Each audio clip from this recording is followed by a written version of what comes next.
Kuri uyu munsi nk'uko mubimenyeye ni wa muhungu wanyu, twari tumaze iminsi myinshi itari mike tubona ko ubutegetsi bwa Repubulika Iharanira Demokarasi ya Kongo buri kugenda busaba Amerika ko bakorana, ari ibintu biri kugenda bivugwa cyane n'abantu benshi.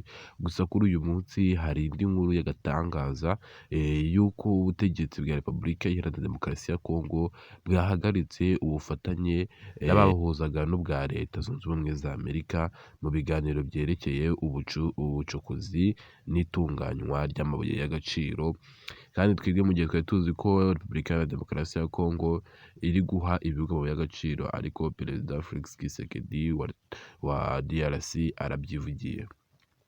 Kuva muri Gashyantare 2025 ubutegetsi bwa DRC bwatangiye gukorana n'ibigo by'abahuzaga mu biganiro by'ubufatanye Lobbyist nka Eastern RRC gikorera i Washington DC.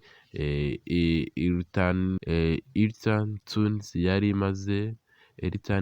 yari imaze igihe kitageze ku kwezi ivutse, yagiranye na leta ya DRC amasezerano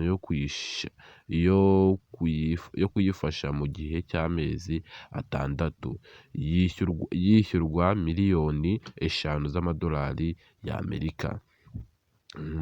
Iki kigo cyahawe inshingano yo guhagararira leta ya DRC mu biganiro n'abagize inteko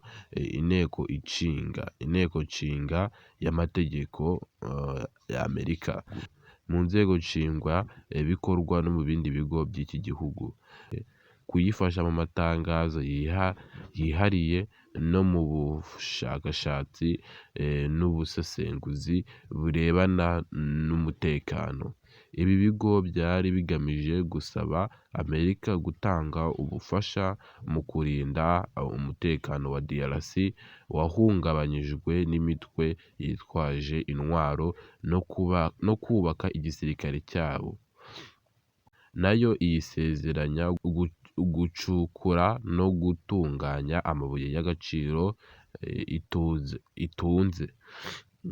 Umuvugizi wa Perezida Felix Tshisekedi, Tina Salama, ku wa 7 Mata 2025 yatangaje ko ubutegetsi bwa DRC bushyize imbere ibiganiro by'ubufatanye bitaziguye hagati yabwo n'ubwa Amerika. Salama yasobanuye ko muri urwo rwego Tshisekedi yahagaritse amasezerano yose leta ya DRC yagiranye n'ibigo by'abahuza ba Amerika birimo ETRA na LLC. Ati kubw'iyo mpamvu Perezida ahagaritse aka kanya kandi kugeza igihe hazamenyekanira ibwiriza rishya, amasezerano yose ndetse n'intambwe zatewe hagati ya DRC n'ibigo by'abahuza byo muri Amerika birimo ETRA na AS. Leta ya DRC yafashe iki cyemezo nyuma yo kwakira intumwa za Amerika ziyobowe n'umujyanama mu bijyanye n'ubufatanye na Afurika, Masdi Boulos, zasezeranyije Tshisekedi gukomeza ibiganiro kuri ubu bufatanye. Inkuru yacu rero natisoreje, icyo musaba nta kintu, ukora subscribe ukajya ubonera inkuru ziryoheye amatwi nk'izi ngizi.